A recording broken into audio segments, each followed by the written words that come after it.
प्यारे बच्चों, आज अपन हल्ला बोल PYQ सीरीज में पढ़ेंगे सबसे पहले इनवर्स ट्रिग्नोमेट्रिकल फंक्शन में 2014 से 2024 तक के आए हुए प्रश्नों के बारे में।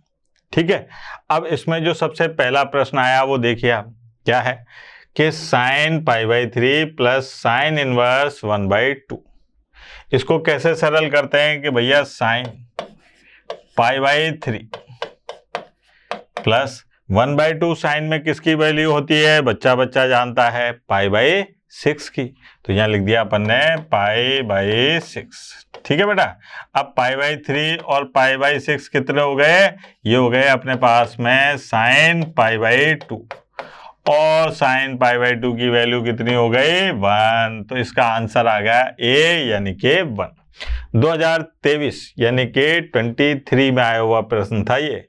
अब देखिए आप यहां पर दूसरा क्वेश्चन देखिए, ये है function of modulus cos x, यानी कि कॉस एक्स के आगे क्या लगा, मॉडुलस। ये इनवर्स का सवाल नहीं है, वैसे ट्रिग्नोमेट्री का है, लेकिन इसमें दे दिया, कोई बात नहीं।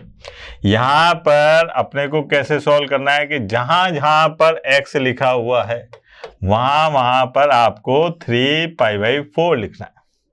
तो यहाँ पर मॉडुलस के अंदर जो कॉस है उसमें x की जगह क्या लिख दिया अपन ने, 3π/4।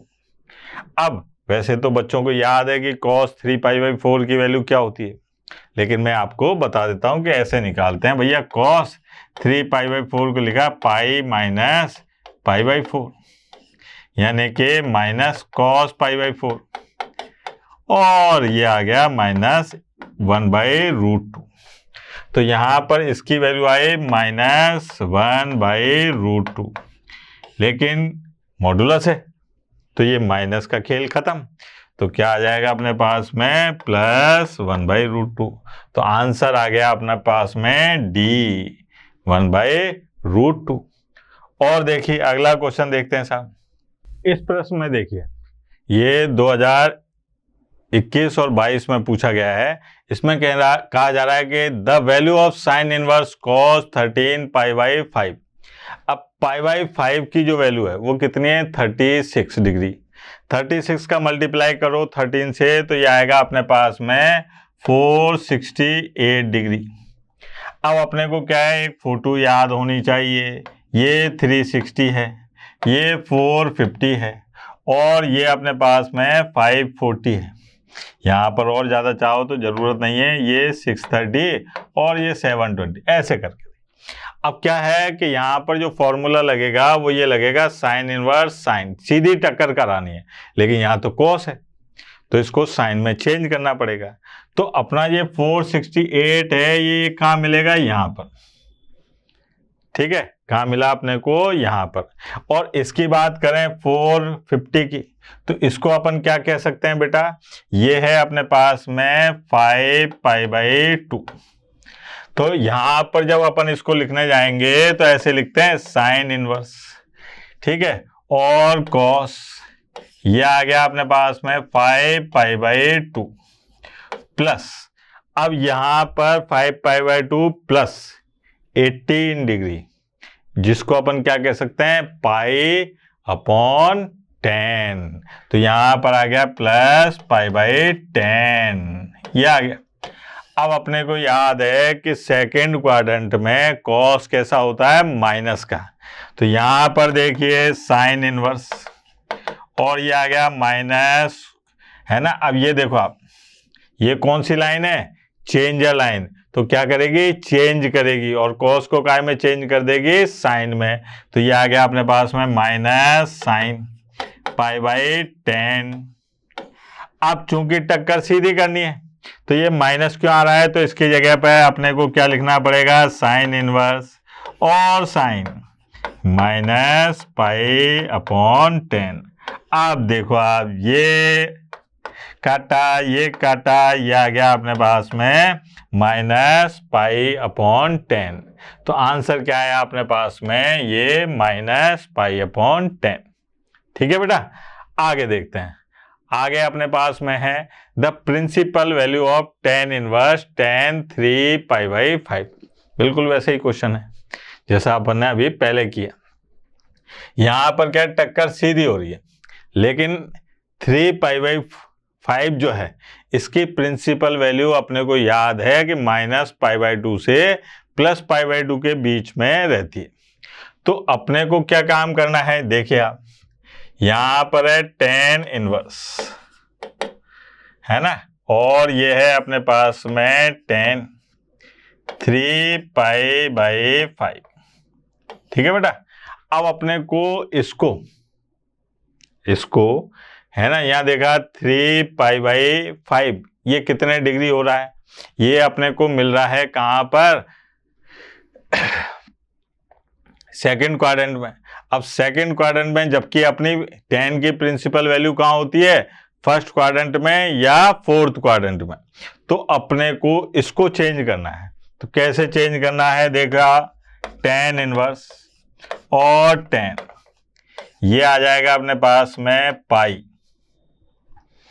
-2π/5। ठीक है बेटा।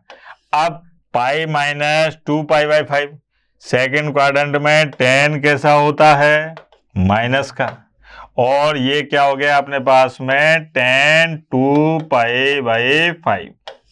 यहां पर देखिए इसको ऐसे लिख सकते हैं tan इनवर्स और tan -2π/5। अब टक्कर सीधी करा दो तो आंसर आ गया अपने पास में -2π/5। है क्या, ये देखो आप बी ऑप्शन, सीधा सीधा सा। और देखते हैं, हाँ भाई, ये देखो आप इस तरीके के क्वेश्चन आपको एनसीईआरटी की बुक में दिखाई दे जाएंगे कि प्रूव दैट, इनको प्रूफ करना है। तो प्रूफ करने का मतलब ये होता है कि LHS = RHS लेके आ जाओ। तो यहां पर अपन ने क्या काम करा कि साहब LHS क्या है साहब, ये साइन इनवर्स और 2x √1 - x², ये है साहब।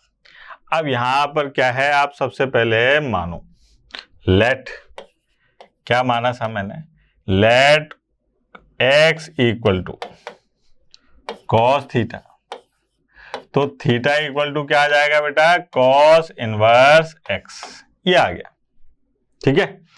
अब मैंने यहां पर देखो लिखा साइन इनवर्स और 2 cos थीटा √1 - cos² थीटा, ये हो गया। यहां पर देखा अपन ने कि साइन इनवर्स, ये हो गया 2 cos थीटा और 1 - cos² थीटा sin² थीटा, √ में है तो क्या हो जाएगा, साइन थीटा। तो ये आ गया साइन थीटा। अब इसको देखते ही अपने कुछ होना चाहिए, ये फॉर्मूला है किसका, sin 2 थीटा का। किसका फॉर्मूला है बेटा, sin 2 थीटा का। वो क्या होता है, 2 sin थीटा cos थीटा। अब यहां पर टक्कर सीधी हो रही है, काट दो, क्या बचा 2 थीटा। अब थीटा की जगह क्या लिख सकते हैं अपन, cos इनवर्स x। तो ये आ गया 2 cos इनवर्स x, ये हो गया हैंस प्रूव्ड। सीधी सिंपल सी बात। ठीक है। और देखते हैं और क्या है साहब, ये देखिए ये भी वैसा ही क्वेश्चन है, प्रूव दैट वाला। इसमें क्या है, LHS लिया साहब,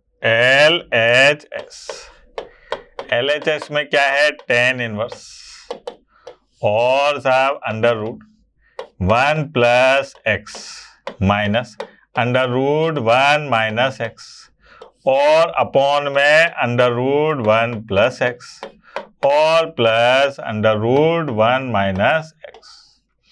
अगर आपने चैप्टर को पढ़ा हो तो इसमें प्रोबेबल सब्स्टिट्यूशन देखते हैं। तो यहां पर x के जगह पर अपन क्या लिख लेते हैं, cos 2 थीटा।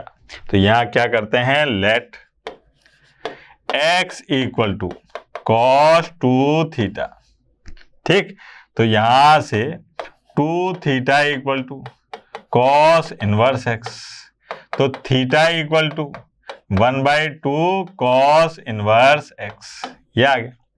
अब यहां पर देखिए आप मान रख लेते हैं tan इनवर्स और √ 1 plus cos 2 theta minus 1 minus cos 2 theta upon under root 1 plus cos 2 theta और plus under root 1 minus cos 2 theta. अब मैंने आपको बताया था कि कॉस के साथ में जब कभी 1 आएगा तो कटेगा, बकरा सिद्धांत, ठीक है। और काटने के लिए अपने पास में 2 फॉर्मूले थे, कौन कौन से आपको याद हो तो कॉस 2 थीटा ये बराबर होता है एक तो 1 माइनस 2 साइन स्क्वायर थीटा और एक था 2 कॉस स्क्वायर थीटा माइनस 1। ये 2 फॉर्मूले, इन 2 फॉर्मूलों को लगाकर अपने को कॉस 2 थीटा के साथ जो 1 आ रहा है उसको हटाना है। देखें जरा, ये आ गया अपने पास में tan इनवर्स अंडर रूट, हाँ भैया 1 प्लस कॉस 2 थीटा की जगह यहाँ लिखेगा 2 cos square theta minus 1 minus यहाँ पर देखें 1 माइनस 2 साइन स्क्वायर थीटा, ठीक है ना। ऐसे ही नीचे भी लिख दो भैया, यहाँ पर आ गया under root 1 plus 2 cos square theta minus 1 और plus under root 1 minus 2 sine square theta. अब जो कटना था उसको काट पीट दिया अपन, और क्या बचा अपने पास में जरा देखें, यहाँ पर बचा tan इनवर्स, ठीक है। और देखो आप ये √2 सब में से कॉमन आगे कट रहा है तो ऊपर बचेगा केवल cos theta minus sine theta और साहब cos theta plus sine theta. अब इसको देखते ही कुछ कुछ होना चाहिए। कक्षा 11 ट्रिग्नोमेट्री ये क्या कहती थी कि भैया ये तो सूत्र है काय का tan π/4 और माइनस थीटा का। अब टक्कर सीधी हो रही है, कट गए तो क्या बचा π/4 माइनस थीटा। अरे थीटा की जगह तो अपन ने कुछ मान रखा है, कहाँ है भैया, ये रहा देखो आप थीटा और ये आ गया माइनस 1/2 कॉस इनवर्स x। कितना सिंपल सवाल था और मजेदार भी, ठीक है बेटा। 2019 में आया हुआ सवाल है ये। और देखते हैं, ये देखो साहब यहां पर कहा जा रहा है कि sine π/3 minus sine inverse minus 1/2 किसके इक्वल है। तो अपन क्या काम करते हैं, पहले इसको लक्षण से लिख लेते हैं। साइन, अब ये है π/3 minus sine inverse minus x, तो बच्चा बच्चा जानता है ये सूत्र है ना बेटा कि साइन इनवर्स माइनस x बराबर होता है माइनस साइन इनवर्स x के। तो यहाँ पर ये माइनस और ये माइनस क्या हो जाएंगे प्लस, और ये आ जाएगा साइन इनवर्स 1/2, ठीक है।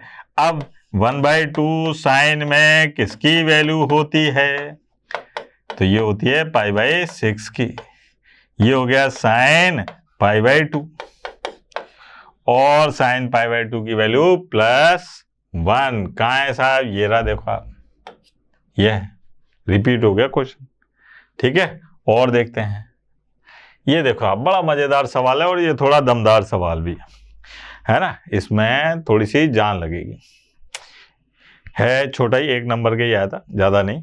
कॉस इनवर्स एल्फा, ये अल्फा यहाँ पर लगा हुआ है, ठीक है। Cos inverse alpha, cos inverse beta, cos inverse gamma equal to 3π, ठीक। अब ये 3π हो रहा है, cos inverse alpha, cos inverse beta, cos inverse gamma, और ये तभी पॉसिबल है जब कॉस इनवर्स एल्फा इसकी वैल्यू भी पाई हो अधिकतम, इसकी भी वैल्यू पाई हो, इसकी वैल्यू पाई हो, क्योंकि आप अच्छी तरह से जानते हो कि कॉस थीटा यानी कि कॉस इनवर्स एक्स की जो मिनिमम वैल्यू होती है वो 0 होती है और मैक्सिमम वैल्यू पाई होती है, ठीक है। अब ये 3π तभी हो सकता है जब इन सब की वैल्यू क्या हो, पाई हो, है ना। तो मतलब मैं ये कहना चाह रहा हूं कि साहब cos inverse alpha plus cos inverse beta plus cos inverse gamma equal to 3 pi. ठीक, ये तभी पॉसिबल है जब इसकी वैल्यू भी पाई हो, इसकी वैल्यू भी पाई हो और इसकी वैल्यू भी पाई हो, है ना, तभी हो सकता है। अब यहां पर अगर अपन इसकी वैल्यू निकालें तो कॉस इनवर्स अल्फा की वैल्यू अगर पाई है तो अल्फा की वैल्यू कितनी हो जाएगी, कॉस पाई, जिसकी वैल्यू कितनी होती है, -1। सीधी सी बात। अब -1 होती है तो तीनों बराबर हैं, तो इसलिए तीनों की वैल्यू क्या आएगी, -1 -1। तो यहां पर रख दो साहब, ये आ गया -1 और -1।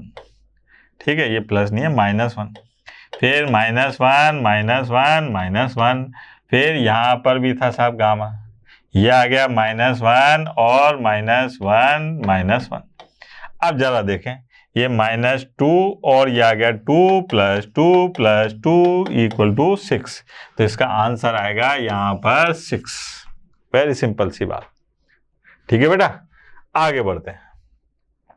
ये देखो आप, असेशन रीजन वाले क्वेश्चन, इसमें क्या होता है, अपने को दोनों कथनों को पढ़ना पड़ता है, पढ़ के ये पता लगाना पड़ता है कि कौन सा ट्रू है और कौन सा फॉल्स है, यानी कि कौन सा सही है और कौन सा गलत है। इसमें ये पूछता है, जो आंसर होते हैं ये सेम होते हैं। इसमें ये पूछा जाता है कि भाई पहला असेशन सही है, रीजन गलत है, असेशन गलत है, रीजन सही है, असेशन रीजन दोनों ही गलत हैं, असेशन रीजन दोनों ही सही है। ये 4 ऑप्शन होते हैं इसके। तो यहाँ पर कहा जा रहा है कि पहले असेशन में कि all trigonometric function have their inverse over their respective domains, यानी कि ये कहा जा रहा है कि इसके जो डोमेन हैं वो कुछ भी हो सकते हैं। तो ऐसा गलत है, बिल्कुल गलत बात है। अपन अच्छी तरह से पढ़ चुके हैं कि इनवर्स ट्रिग्नोमेट्रिकल फंक्शन के जो डोमेन होते हैं उसको प्रतिबद्ध करना जरूरी है, यानी कि बांधना जरूरी है, उनके लिमिटेशन होती है। तो इसका मतलब यहाँ पर असेशन गलत है ना। रीजन की बात करें कि the inverse of tan inverse x exist for some x belongs to R, बिल्कुल सही बात है। ठीक है, tan इनवर्स x -∞ से +∞ के बीच में होता है तो कोई दिक्कत ही नहीं है, x की वैल्यू कोई भी वास्तविक संख्या हो सकती है, तो ये सही है। ठीक है, यानी कि असेशन जो है वो तो क्या है, गलत है, फॉल्स है, और रीजन जो है वो सही है। तो यहाँ पर देखिए आप, ये चौथा है ना, assertion is false but reason is true. ठीक है बेटा, अब अगला जो चैप्टर होगा वो कौन सा होगा, रिलेशन एंड फंक्शन वाला, वो करते हैं अपन। तब तक के लिए धन्यवाद, आगे मिलेंगे।